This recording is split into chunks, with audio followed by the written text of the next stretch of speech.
Jeshi la Polisi Tanzania lingependa kuwajulisha kuwa hadi mchana huu wa tarehe 9 mwezi wa 12 2025 hali ya usalama wa nchi ni shwari.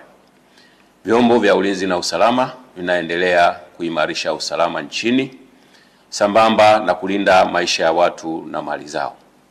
Aidha, Jeshi la Polisi lingependa kutoa wito kwa wananchi kuendelea kuzipuuza picha mjongeo na picha mnato zinazoendelea kusambazwa kwenye mitandao ya kijamii zikionyesha kwamba kuna maandamano yameanza maeneo mbalimbali. Taarifa hizo sio sahihi. Wanatumia picha mjongeo na picha mnato za matukio ya nyuma kama vile ya tarehe 29, tarehe 30 na tarehe 31 mwezi wa 10 2025.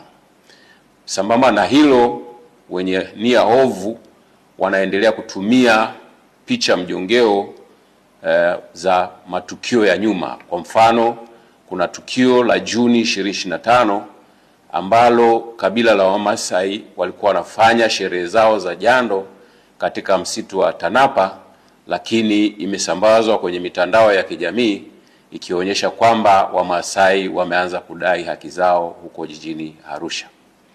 Tunaendelea kuwahimiza Watanzania kuendelea kuzipuuza picha za aina hiyo kwa sababu zina lengo la kuwahadaa kwamba kuna maandamano yanafanyika.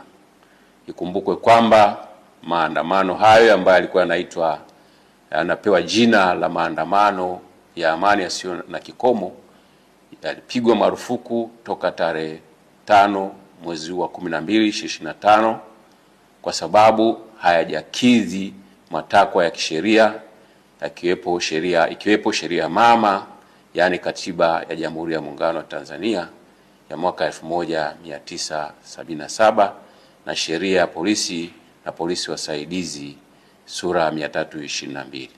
Aidha, tunatoa wito kwa wananchi waendelee kufuata sheria kwa ajili ya usalama wetu sote.